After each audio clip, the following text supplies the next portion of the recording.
Students, welcome to my channel biology with Deepti Jain. तो आज हम डिस्कस करते हैं यहाँ पे biotechnology principle and processes 12th class के लिए।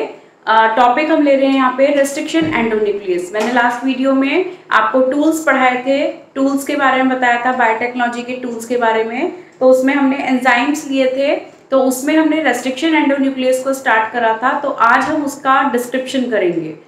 तो रेस्ट्रिक्शन एंडोन्यूक्लियस एंजाइम्स कौन से एंजाइम्स होते हैं? जो डीएनए सेगमेंट के टर्मिनल एंड से कट नहीं करते हैं, सिर्फ मिडिल पोर्शन से लेंगे कट करने के लिए, वो भी स्पेसिफिक साइट्स को। वो क्या करते हैं? Cut the specific site of DNA. ठीक है, डीएनए सेगमेंट की particular site, particular specific sites को ही कट करते हैं।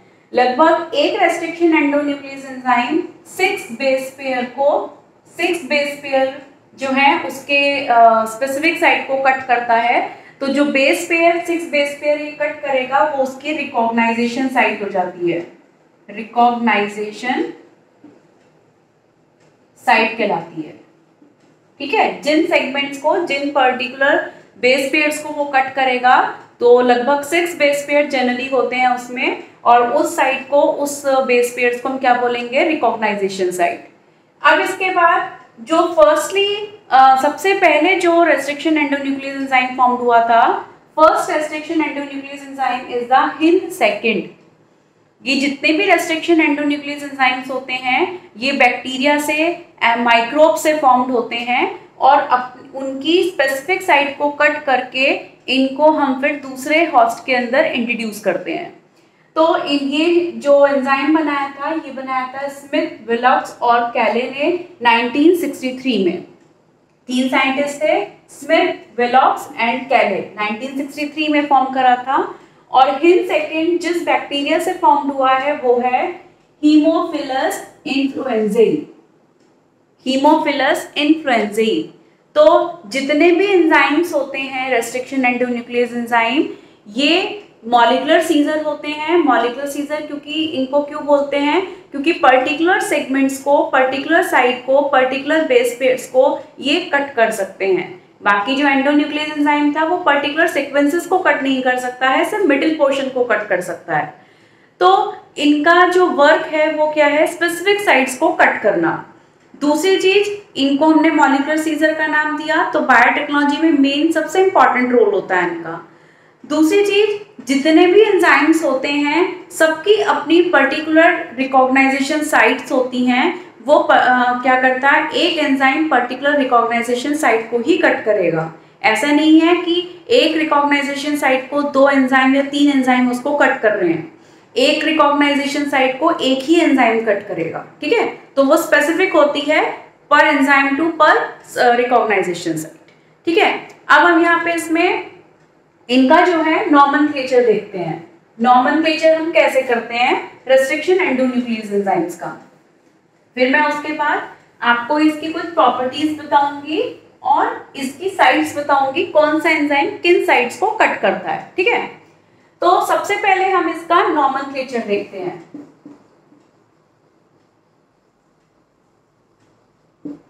Nomenclature of restriction endonuclease enzyme. ठीक है, अब नॉमेनक्लेचर हम इसको नेमिंग कैसे देते हैं?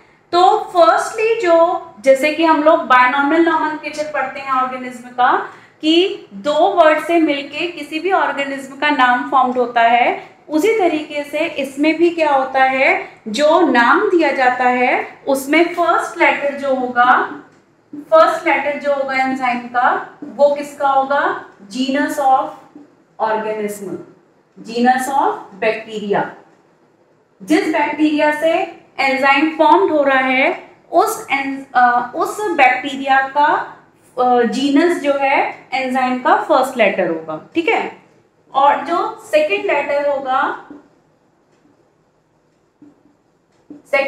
होता है उसकी स्पीशीज का।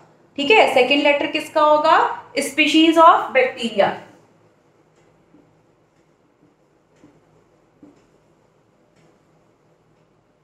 बैक्टीरिया है या कोई अदर प्रोकैरियोटिक सेल है, तो उसका स्पीशीज जो है वो क्या लेते हैं हम, उसका सेकंड लेटर। अभी मैं एग्जांपल से समझाऊंगी आप लोग को। और इसके बाद इसमें जो है कि ऑर्डर आता है, रैंक नंबर आता है, इसमें रोमन नंबर में लिखा हुआ होता है। तो रोमन नंबर में वो उसका क्या होता है, ऑर्डर होता है कि किस नंबर से मतलब कितनी बार वो एक्सट्रैक्ट करा गया है, कितनी बार वो स्ट्रेन आइसोलेट करा गया है। ठीक है, तो जो है इसमें जो रोमन लेटर होगा वो क्या होता है कि किससे जो है रोमन नंबर इसका क्या शो करेगा, ऑर्डर। ठीक है, वो किससे कितनी बार में एक्सट्रैक्ट हुआ है। तो ये जो हम ले रहे हैं बैक्टीरिया क्या है, एक्सट्रैक्टेड है, सोर्स है किसका, एंजाइम का। जैसे अभी हमने नाम लिखा था फर्स्टली हिन, सेकंड, है ना। तो H फॉर क्या नाम बताया था मैंने बैक्टीरिया का, हेमोफिलस। ठीक है, हीमोफिलस का फर्स्ट लेटर क्या है, H। तो एंजाइम का फर्स्ट लेटर क्या हुआ, H। उसी तरीके से उसका स्पीशीज का जो सेकंड लेटर है, ये जो लिया हुआ है, ये किससे लिया हुआ है, स्पीशीज से। तो स्पीशीज क्या थी उसकी, इन्फ्लुएंजाई। तो ये किससे आ गया, इसका किससे आ गया, स्पीशीज से। और जो ये रोमन नंबर है सेकेंड, इसका मतलब है कि ये सेकेंड टाइम एक्सट्रैक्ट करा गया है इसी बैक्टीरिया से। तो ये इसका नेमिंग है, नॉमेनक्लेचर है। तो इसमें अगर फोर्थ लेटर अगर दिया हुआ है किसी में, तो वो उसका स्ट्रेन होता है, कि फर्स्ट लेटर जो होगा उसका वो स्ट्रेन होता है, कैपिटल में हम लिखते हैं। जैसे इसमें नहीं है ना, इसमें नहीं दिया हुआ है, अभी किसी में होगा तो मैं आपको बताऊंगी। तो उसका फोर्थ लेटर अगर है, third letter, sorry roman number तो हो गया, third letter, third letter capital में होगा। और क्या होगा उसका, कैपिटल में होता है। और इसका मतलब है कि वो किस स्ट्रेन से स्ट्रेन होता है उसका, कि जो बैक्टीरिया है उस बैक्टीरिया के किस स्ट्रेन से डिराइव करा गया है। ठीक है, और जो फर्स्ट लेटर ये जीनस से लेंगे, ये भी क्या होगा, कैपिटल। ठीक, हमने H कैपिटल में लिखा है ना, तो H क्या है, फर्स्ट लेटर एंजाइम का। और किससे एक्सट्रैक्ट हुआ है, जो सोर्स है, बैक्टीरिया है, जिस बैक्टीरिया से एंजाइम बन रहा है उसका फर्स्ट, जीनस का फर्स्ट लेटर कैपिटल। ठीक है, सेकेंड लेटर जो लिए हैं हमने वो उसके स्पीशीज से लिए हुए हैं, इन्फ्लुएंजाई, तो वो कैसे लेते हैं, स्मॉल। ये कैसे लेंगे हम, स्मॉल। और थर्ड लेटर अगर किसी में होता है वो स्ट्रेन का होता है, कि अगर किसी बैक्टीरिया, किसी माइक्रोब का स्ट्रेन प्रेजेंट है और उस स्ट्रेन से डिराइव किया हुआ है, तो वो थर्ड लेटर स्ट्रेन लेंगे और कैपिटल में लेंगे। और रोमन नंबर है तो उसका ऑर्डर होता है कि कितनी बार वो एक्सट्रैक्ट हो चुका है, 1 2 3, तो वो उसके रैंक ऑर्डर नंबर होते हैं। ठीक है, अब हम यहाँ पे कुछ एंजाइम्स लेंगे और उनकी पर्टिकुलर साइट बताती हूँ मैं कि उनकी साइट क्या होती है। जैसे कि हमने फर्स्टली एक जो है एंजाइम लिया,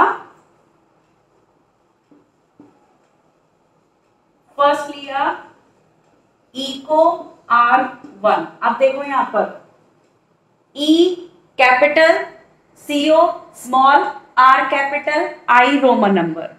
तो E किसका है, जीनस का, जो सोर्स है इसका, जो सोर्स है इसका एंजाइम का, उसके जीनस का first letter capital, first letter enzyme. Second इसमें जो लिए हैं ये स्मॉल लेटर, ये स्पीशीज से लिए हुए हैं, स्मॉल है। अब R जो है वो कैपिटल में आ रहा है, यानी कि ये स्ट्रेन है। ठीक है, और 1 क्या हो गया इसका, ऑर्डर नंबर। तो अब यहाँ पे हम इसका सोर्स लिखते हैं। सोर्स क्या है इसका, ई कोलाई, एशेरिशिया कोलाई। ठीक है, तो देखो ई कैपिटल है ना, जीनस है, तो जीनस का नेम फर्स्ट आ गया यहाँ पे लेटर नेमिंग में एंजाइम के। CO स्पीशीज का है, स्मॉल लेटर में, यहाँ पे स्मॉल आ गया। R इसके स्ट्रेन से लिया गया है, इसका जो कोई स्ट्रेन होगा, जिस स्ट्रेन से डिराइव करा गया एंजाइम, उसका R कैपिटल। फर्स्टली एक्सट्रैक्ट हुआ है तो फर्स्ट ऑर्डर। ठीक है, अब इसकी हम सीक्वेंस लिखते हैं। अब इस एंजाइम की हम सीक्वेंस लिखेंगे कि किस सीक्वेंस में ये डीएनए सेगमेंट को कट करेगा, उसके अंदर किन बेस पेयर्स को ये कट करता है। तो बेस पेयर होते हैं इसके G A A T T C, C T T A A G, ठीक है। ये आपका 5 प्राइम एक स्ट्रैंड होती है, दोनों स्ट्रैंड के मैंने दिखा दिए हैं, 5 prime to 3 prime and 3 prime to 5 prime. इसकी जो कटिंग सीक्वेंस होती है, कट करता है वो यहां से कट करता है ये, ठीक है। कहां से कट करेगा? इस जगह से, ठीक है। ये इसकी पर्टिकुलर सीक्वेंसेस हो गई, इन्हीं सीक्वेंसेस को ये कट करता है। सेकेंड हम एग्जांपल हम लेते हैं इसमें हिन सेकेंड, जो भी मैंने आपको बता दिया पहले, जो फर्स्टली एक्सट्रैक्ट हुआ है, फर्स्ट रेस्ट्रिक्शन एंजाइम बना है। इसका सोर्स था हीमोफिलस इन्फ्लुएंजाई, ठीक है। इसकी सीक्वेंस क्या है? इसकी सीक्वेंस है GGCC, सिंपल, आपको ये याद रखनी पड़ेगी, ठीक है। क्वेश्चन में दे सकते हैं, पूछ सकते हैं कि इसकी सीक्वेंस क्या होती है, ठीक है। यहां से कट होती है ये, ठीक। तो ये किसकी हो गई? हिन सेकेंड की। थर्ड एग्जांपल हम लेते हैं इसमें BAMH1,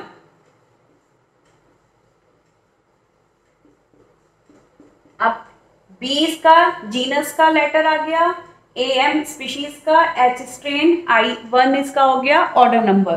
तो इसका है बैसिलस एमाइलो लिक्विफोरियस, बैसिलस एमाइलो लिक्विफोरियस,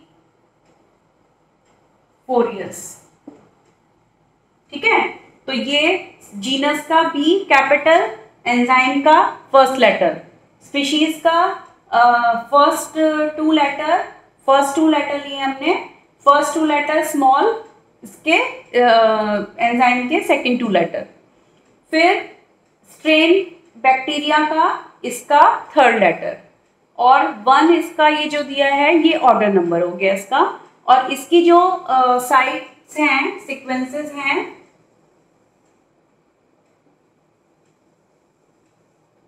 इसकी सीक्वेंसेस क्या हैं?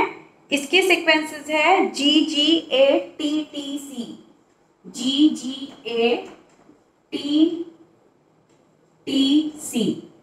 ठीक है। क्या है सीक्वेंस इसकी? GGATCC, सॉरी TCC है, 5 प्राइम टू 3 प्राइम, और इधर आ जाएगा CCTAGG, 3 प्राइम टू 5 प्राइम, ठीक है। अब इसमें जो कटिंग होती है वो भी किस साइड से होगी? यहीं से, इस वाली साइड से, ठीक है। ये होगा इसके रेस्ट्रिक्शन एंडोन्यूक्लियस के 3 एग्जांपल दिए मैंने आपको, और उसकी सीक्वेंसेस बताई है। कौन कौन सी हो गया? फर्स्ट एंजाइम EcoR1, सोर्स है इसका एशेरिशिया कोलाई, सीक्वेंसेस ही आपके सामने आ गई। सॉरी मैंने लाइन गलत ड्रॉ कर दी, ठीक है। ये सीक्वेंसेस हो गई इसकी। फिर उसके बाद हिन सेकेंड हीमोफिलस इन्फ्लुएंजा इसका सोर्स, और इसकी ये सीक्वेंसेस। फिर हमने नेक्स्ट एंजाइम लिया BAMH फर्स्ट, सोर्स है बैसिलस एमाइलो लिक्विफोरियस, और इसकी ये हो गई सीक्वेंसेस, ठीक है। अब हम इसकी कुछ लेते हैं प्रॉपर्टीज। एक तो मैं ये सीक्वेंसेस अभी छोड़ रही हूं, तो इसमें जो है जो कटिंग होती है सीक्वेंसेस की, जैसे कि पैलिंड्रोमिक साइट, इसकी एक प्रॉपर्टी होती है रिकॉग्नाइजेशन सीक्वेंस की, palindromic site, palindromic site, first property,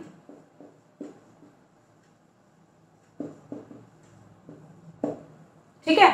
अब पैलिंड्रोमिक साइट्स क्या होती हैं? पैलिंड्रोमिक साइट होती हैं कि जब कोई एंजाइम डीएनए को कट करता है, तो कट करने पर जिधर से भी वो कट करेगा, तो उसके जो दोनों स्ट्रैंड्स हैं उसमें वो रेट सेम साइड से होता है, सेम होता है।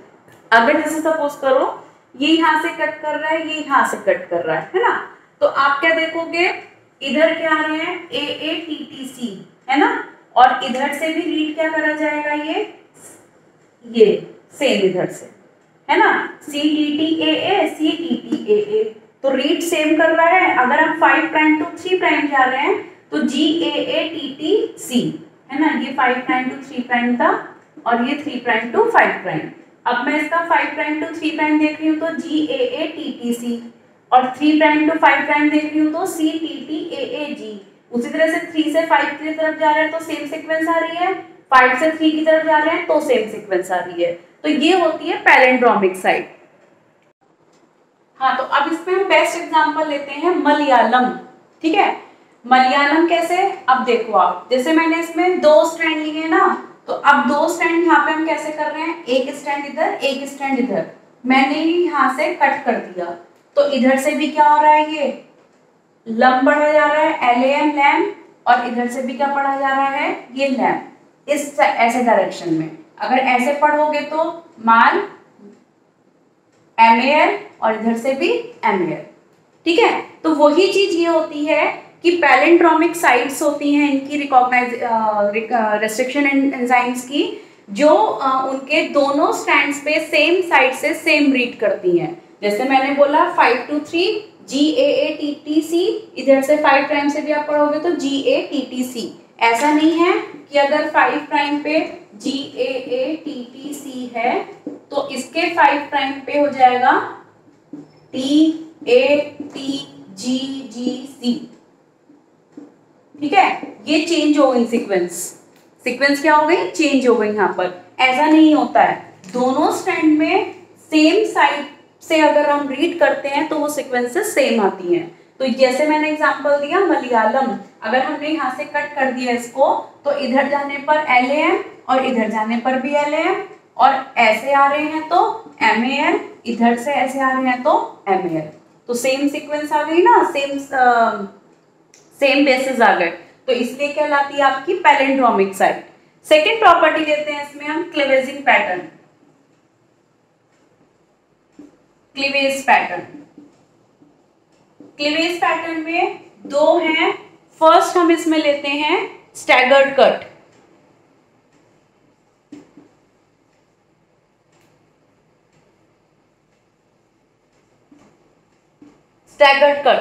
ठीक है, तो स्टैगर्ड कट जो होते हैं ये जैसे कि हम अगर कट करेंगे तो उसमें कट करने पर डिफरेंट लोकेशन, जिस लोकेशन से भी हम कट करेंगे तो एक स्ट्रैंड पे एक तरफ बेस ज्यादा बचेंगे और एक तरफ कम। जैसे मैंने ये एग्जांपल दिया हुआ है ई कोलाई का, GAATTC और CTTAG। ठीक है, अगर मैं यहां से इसको कट कर दूं, ठीक है, तो क्या होगा, इधर 1 बच रहा है और इधर कितने बच रहे हैं, 5 बेस। तो ये हुआ स्टैगर्ड अनइवन कट, जिसमें कि इक्वल कटिंग नहीं हो रही है। ठीक है, तो वो कटिंग कैसी कहलाती है, स्टैगर्ड कट। अब उसको हम 5 प्राइम टू 3 प्राइम कट करें या 3 प्राइम टू 5 प्राइम कट करें तो वो कैसा कटिंग करता है, अनइवन कटिंग करता है, जिसमें कि सीक्वेंसेस कैसे रहती हैं, अनइक्वल। एक तरफ बेस पे क्या होगी, ज्यादा, और एक तरफ बेस पे क्या होगी, कम, जैसे इधर से। ठीक है, यहां से हम कट कर देंगे तो इधर 1 बचा, इधर ये 5 बच गए, इधर से कट करा तो ये इधर 1 बच गया और इधर ये बच गए। जैसे ये देखो आप, यहां सिर्फ क्या रह गया, G। ठीक है, और इधर ये कट करने पर इधर ये रह गए, इधर G गायब हो गया, तो यहाँ पे 1 कम हो गया, यहाँ पे कितने कम हो गए, 5। तो ये कैसा कटिंग हो गई, स्टैगर्ड कटिंग, जिसमें कि कटिंग करने पर बेसेस दोनों मतलब कि एंड पर इक्वल बेसेस नहीं बचते। 5 प्राइम और 3 प्राइम पर, दोनों प्राइम पर इक्वल बेस नहीं बचते। जैसे अब यहाँ पे देखोगे तो अब 5 प्राइम बच रहा है और इधर और इस साइड पे क्या देखोगे कि यहाँ पे कुछ नहीं है ना, तो ये अनइक्वल कटिंग हो गई। फिर इसी तरीके से एक होता है इवन कट। इवन कट में आते हैं इक्वल कटिंग। जो सेंटर से कट करके दोनों तरफ 5 प्राइम और 3 प्राइम दोनों साइड पे क्या रखेगा, इक्वल बेसिस को रखेगा। जैसे हम इसमें एग्जांपल्स लेते हैं AGCT,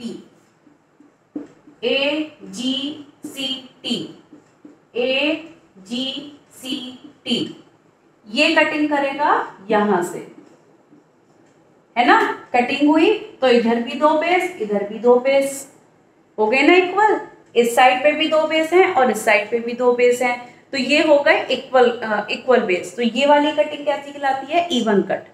ठीक है, तो कितनी 2 प्रॉपर्टी होगी, पैलिंड्रोमिक साइड और क्लीवेजिंग पैटर्न। पैलिंड्रोमिक साइड में क्या होता है कि बेसिस जो स्ट्रैंड होते हैं डीएनए सेगमेंट के, तो जो उनकी रिकॉग्नाइजेशन साइट्स होती हैं वो दोनों स्ट्रैंड में क्या होती हैं, सेम रीड करी जाती हैं। और क्लीवेजिंग पैटर्न में 2 कट है, स्टैगर्ड और इवन कट। स्टैगर्ड कट में अनइक्वल कटिंग होती है, एक एंड पे ज्यादा बचेंगे बेस और एक एंड पर कम, और इवन कटिंग पे दोनों एंड पे क्या बचेंगे, इक्वल कट। ठीक है, तो आप मेरे साथ बायोटेक्नोलॉजी पढ़ते रहिए, एंजॉय करती रहिए। नेक्स्ट टॉपिक नेक्स्ट वीडियो में। Thank you.